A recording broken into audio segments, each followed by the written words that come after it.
I'm Mark Golub, and in the news is yet another story that reminds us that it takes real koach, strength, to fight the exhausting stream of hatred and bigotry that seems to come wave after wave from those obsessed with destroying the state of Israel through the BDS movement of boycotts, divestment, and sanctions. The latest example of this anti-Semitic venom comes from a Pulitzer Prize-winning author who wrote a magnificent novel about how oppressed people can transform their lives through solidarity. Alice Walker, author of The Color Purple. Ms. Walker seems to have no sense of history outside of her own African American community, certainly no sense of the oppression the Jewish people have endured throughout the centuries and continue to suffer in a sea of Arab nations who have refused to make peace with Israel and to live with Israel in peace since the Jewish state was established in 1948. And now Alice Walker is calling on a sister in the African American community, famous, huge pop star Alicia Keys, to cancel her upcoming concert scheduled to be held in Tel Aviv on July 4th. In an open letter, Walker warns Keys that the singer is putting herself in, quote, soul danger by performing in Israel, which Alice Walker describes as an apartheid country. In her letter, Walker also describes Israel as, quote, cruel, unjust, and unbelievably evil. And she says Israel is responsible for, quote, much of the affliction in our suffering world. Well, to comment on Alice Walker's letter, we are most pleased to have on our phones from ADL headquarters in New York City, the National Deputy Director of the Anti-Defamation League, Ken Jacobson. Ken, thank you again for joining us. I'm so happy to have you. Always a pleasure, Mark. All right, Ken, what's your sense? You're always asking me questions about things like that, so it's not complete pleasure. It's all right. So, Ken, what's your sense of this latest, I don't even know how to characterize it, but you have here a Pulitzer Prize-winning author who has some real credibility, asking Alicia Keys begging, warning is a better word, Ken, warning Alicia Keys, who, again, she sang the Star Spangled Banner at the Super Bowl. She's an enormous star. She is now being warned by Alice Walker not to perform in Tel Aviv on July 4th. What is your sense of this? Well, Mark, you used the key word credibility. It's one thing when extremists or obvious haters engage in this kind of stuff, but when you have cultural figures who are not only mainstream, but they're very famous and almost people who are idolized by others, doing this kind of thing, obviously it rises to a much more serious level. And that's what the BDS movement has succeeded in doing, which is, we saw Stephen Hawking, the scientist, just recently say he wasn't coming to Israel. We have Roger Waters we had, and now we have Alice Walker. And, of course, it gives legitimacy to the worst kind of hatred under the guise of protesting against Israeli occupation. Now, again, and we've had this conversation before, I could obviously disagree with people on the subject of the West Bank and settlements and the Palestinians. We could all have an interesting political discussion. There's room for different points of view. This kind of stuff is beyond the pale. This kind of stuff, as you rightly described it, is anti-Semitism. It's not only that she sees Israel as evil and apartheid, but she calls for, in effect, with the one-state solution idea, which everybody knows that's the current euphemism for the demise of Israel, without any shame, and then calling on others. So, on the one hand, it's a level of hatred that gets credibility and justification. The good part of the story is that we people forget about some of the mainstream, for example, music folks who have come to Israel, and hopefully Alicia Keys will not succumb to this. But just in 2012, Israel hosted Madonna, Lady Gaga, Metallica, Rihanna, Chris Cornell, Linkin Park, Red Hot Chili Peppers, not to mention others who've been there, Elton John and others have been there. So I think number one, we need to, because this, after all, is a battle for what's just and what's real.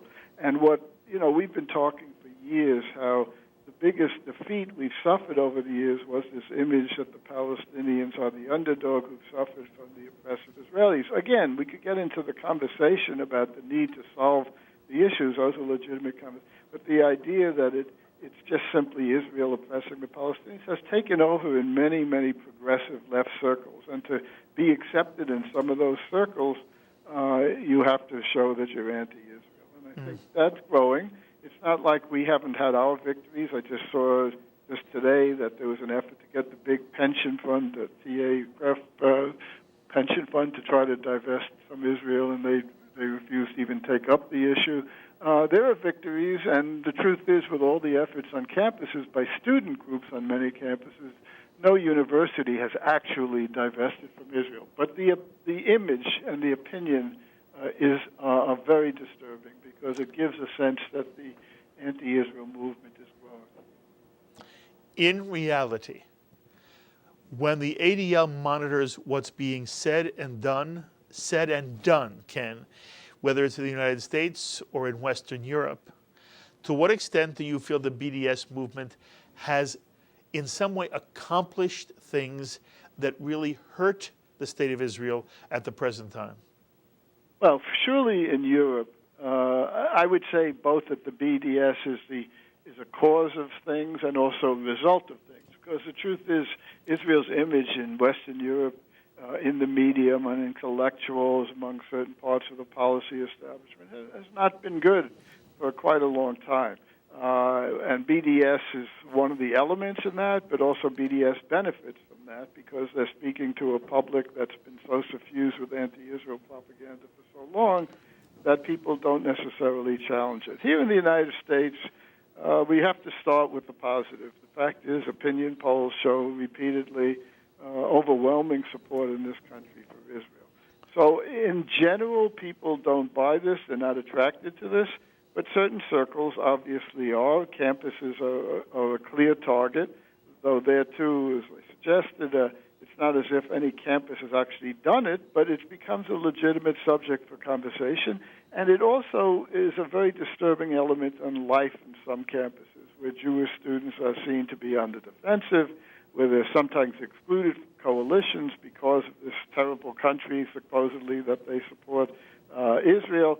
It has impact there, but I would say overall in this country, they have not made major inroads. But you can't always tell. A lot of it may be going on under the surface. In other words, you can't really determine the total impact maybe 5 years down the road, 10 years down the road. So we have to take it seriously, and I think there are a number of ways that we all try to operate to deal with it. One, of course, as I suggested, is really to encourage well-known people to stand up to this hatred. And as I mentioned, there are many artists who have done that, and that doesn't get enough attention. And then dealing with the issue itself, there are two elements to it. One is the very concept of boycott. So some artists who don't want to get into the politics simply say, like Elton John, who when he went to Israel, he simply said, look, I believe that contact with people all over the world is a positive thing. Music is a force for peace and for good, and I don't think that politics should intrude into that, so therefore I reject an effort to boycott Israel. Right. That's one approach, and it has validity, but I'm never satisfied that that's the total approach, because that may concede the territory of the substantive argument. And the substantive argument is completely false. The notion of comparing Israel to apartheid South Africa or to the civil rights movements in the 1960s is abhorrent. And I always remember that Larry Summers, when he was president of Harvard, when there was a divestment effort there, he said it best. He just said from the very beginning, gave a talk and said, there's no way I'm going to allow such a movement to happen here, because any effort to compare democratic Israel to apartheid South Africa is abhorrent, false, and it's not going anywhere. So we can never concede the ground of the argument as well as the process. And the argument is completely fallacious. I don't have to rehearse here for you, for this audience, or what's so false about it. Again, one can have issues about certain treatment of the Palestinians, but the core of the matter, as we've said over and over, and it remains as true today as ever, is none of this would have happened in the first place. None of this would be continuing if not from the fundamental Palestinian goal of destroying the state of Israel. If that were removed, then we wouldn't be in this situation. You know, you used the word defensive, and I was going to ask you, when you hear about an Alice Walker making these charges, do you personally, Ken, feel compelled to want to answer her and to want to explain to anybody who might not get it why it is just obscene to compare apartheid of South Africa with what's happening in Israel? And there are people there. Recently, there was somebody who came from South Africa, a cleric, who said, you know, he lived through the South African apartheid and the victory that the blacks won in South Africa. And he said how offensive it is for anybody to in any way relate what's happening in Israel to apartheid. But I want to know whether you feel that when you hear this, there's an instinctive desire to want to answer. And I'm wondering whether you think that that is a positive. Is it something that we should do? Are you glad that here on Shalom TV, you and I are now talking about this in public, and that we have a chance at least to bring this to the attention of not only the Jewish people who watch Shalom TV, but we have a large non-Jewish population which loves and watches Shalom TV every day. I'm asking you what the proper response should be when a story like this surfaces. My basic view is we should never allow hatred to go unanswered. Now, obviously, there are different levels of response depending on from whom it comes. You know, if you have someone from Aryan nations or the Nation of Islam, that's one kind of response. When you have figures, as I said earlier, like Alice Walker or Roger Waters, who have a lot of appeal for segments of society that have nothing to do with the issues in the Middle East, but this can have impact, I think one has to be very forthright and very outspoken, for sure, at every stage. But again, I was trying to say that you don't want to only respond by clarifying, though clarifying is the beginning of any response. Sure, we have to say very clearly that any effort to compare democratic Israel to apartheid South Africa is abhorrent, and let's begin to examine what these efforts are about. I mean, these efforts are the modern form of anti-Semitism. Let's be clear about it. And I think we shouldn't pull punches on that. But as I say, we also always in these things need to get other people to stand up. You know, we're all seen as no game but davar. It's our issue. We're Jewish, and of course we do that. Yes. We need to have people in the non-Jewish world, and preferably celebrities of the same sort, to stand up. And the best way, of course, to stand up is to say, I'm going to Israel, and I think Israel's a great place. That would be the number one. The best single response is for some famous celebrity. If Alicia Keys, the best response she could give is to say, not only I'm going to Israel, but I'm going to Israel because I believe that Israel is a wonderful country, a country that wants peace, a country that's been under siege for decades, and that I want to make the point that the Palestinian issue has to be resolved, but the main way that it'll be resolved is for the Palestinians to stop their attacks on the state of Israel. That's the best single way to do it. It's also nice if someone says, and by the way, politics should not intrude into art, but that's not the ideal way, because as I say, that could be implying that one is conceding the grounds of the argument to the other side. So those are the things that I think we always look to try to get people beyond our own community to stand up, because they obviously have some credibility on the issue. Boy, that's a wonderful response, Ken. And, you know, I'm sitting here thinking to myself, and I've got my producer, Herbie, is to my left. We've got Sloan and Serge in the control room. I'm thinking to myself, we should try to get Alicia Keys on Shalom TV. You know, we're only Shalom TV. We're not NBC. We're not even CNN. I'm not sure Alicia Keys would, come on the phone with us.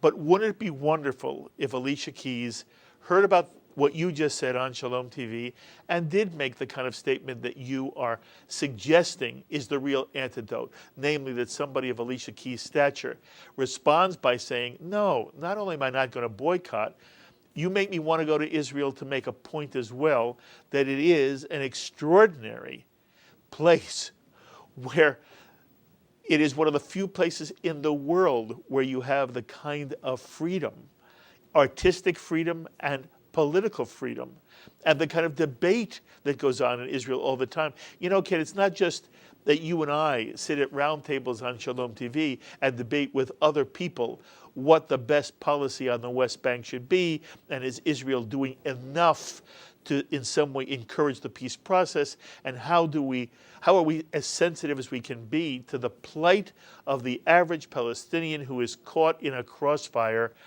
really created by a Palestinian leadership that will not make peace with the state of Israel. Not only do we have that debate, Ken, you know better than I the extent to which that debate goes on all the time in the state of Israel, and the state of Israel represents the best of what a democratic society striving to be as ethical as it possibly can be. That is the state of Israel. Legitimate debates, and these are debates. Again, that's exactly right, Mark. These debates have to go on. They're both important for a democracy, and they're important substantively. But again, to reiterate, what we're talking about with the Alice Walkers, with the larger waters of the world, has nothing to do with that debate. Yes. And that's the point. It's just it's the difference between neurosis and psychosis. You know, in neurosis, you get into issues and you have all kinds of things you work on. And the person who's at the extreme end and is divorced from reality, that's a whole different way you get to deal with it. That doesn't mean, of course, on individual terms, one has sympathy for them as opposed to these political things. But what I'm trying to make the comparison is not in terms of the illness, but in terms of you have to have a different approach to this. And so when people disagree on the issue of Israeli settlements or the Palestinians, one can have a rational discussion. I could get upset with some arguments that are made, but I know that I'm dealing with legitimate issues. Yes. Here we're dealing with things that have no legitimacy whatsoever, and it's exactly because of the claim of legitimacy of their arguments that makes this so potent. Why do you think, by the way, again, you don't know her personally, I assume, No, and you can't analyze from your office in New York, but what prompts someone like an Alice Walker to make these kind of statements, and what prompts some celebrities to go along with this idea that they're going to culturally boycott or scientifically boycott the state of Israel? Where does it come from? Well, I think it fits in, and this is not a new story, to be honest. You can go back 40 years even. A certain view on some parts of the left which basically sees the Western world as fundamentally racist and colonialist. And, of course, it started with real things, apartheid South Africa, all the African movements for freedom. These were real issues, Western racism. And as those issues began to be resolved, they began to shift over to the Middle East, in which Israel was deemed to be an oppressor, an external foreign element in the region, one that was the modern manifestation of the colonialism of the Western world, a complete distortion of the history.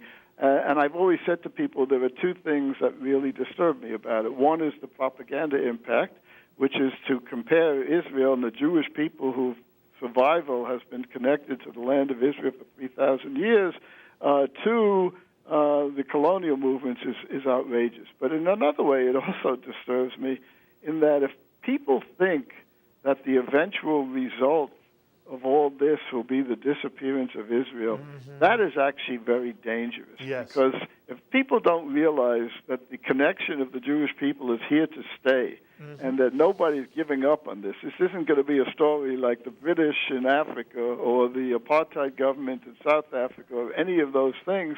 That actually is the most dangerous thing. The first one is it gives a bad image to Israel, and we have to fight it, of course. The second one could lead to terrible destructive conflicts if they think that that's the direction it will go in. And so part of the work that one does is try to bring people into the real world, to understand both the historic connection and also, obviously, the connection, the commitment of the Jewish people to Israel that is forever, and you can't even begin to talk that way. Ken, I want to ask you a related question. There are in the Jewish community some who have advocated a boycott if not of Israel proper, a boycott of West Bank settlements and goods and products made on the West Bank. And there are Jews who do say artists shouldn't go to Ariel and perform in their performing arts center.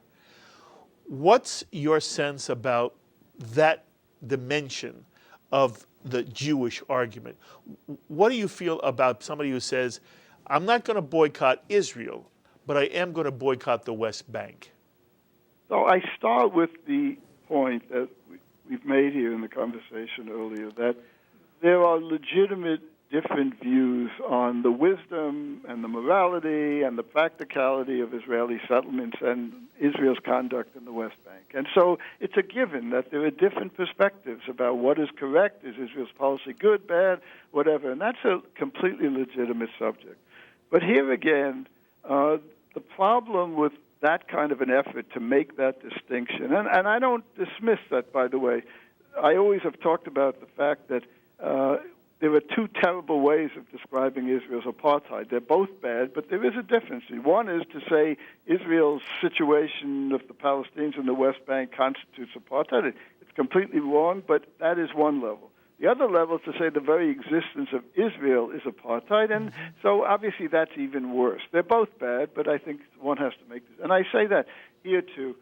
There is a distinction between those people who talk about boycotting products from the West Bank as opposed to products from Israel itself. But you know what? Ultimately, it's a distinction without a difference. In the end, it is such a slippery slope, number one. And you'll find that people who start with that, they very quickly move into the Alice Walkers of the world, the Roger Waters of the world, where they don't make those distinctions. After a while, it's Israel itself. So number one, as I say, it's a distinction without a difference.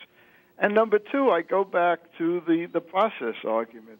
Once you start engaging in this kind of a thing with Israel, you're on territory that I think is really, really dangerous territory. So there are people who are good people who are very troubled by Israel's policies in the West Bank. And I think there are a variety of ways to engage in that discussion and dialogue and make their voices known. I think once you start engaging in boycott, you inevitably lead to isolating not only the West Bank settlements, which is troubling enough, but Israel itself. So, as I said, the best phrase I can use is a distinction without a difference. Yeah, I love it. You know, by the way, these are only people. And the vast majority of Jews who live on the West Bank are not there for ideological reasons. And they're there because they wanted a nice life for themselves and their children, and they thought they would have a better economic situation, and they were encouraged to do so, and they're trying to make goods that they can sell. And any boycott of people on the West Bank is really a boycott of Jewish families. And it doesn't change policy. It's not going to affect policy. So I like what you say, and I also want to add that I believe that there is really no Jewish justification for trying to punish people who are living their lives in peace on the West Bank. And again, you and I know, Ken, the overwhelming majority of them are not there for ideological reasons. They're not there for a greater Israel, and they're simply trying to live as peaceful a life as possible. Yeah, my bottom line in all these issues is, and there was an editorial in the Times the other day, and the bottom line, they actually had a good line at the bottom saying that our boss should not miss an opportunity now for peace that he missed in 2008, which I thought for the New York Times was a very good line.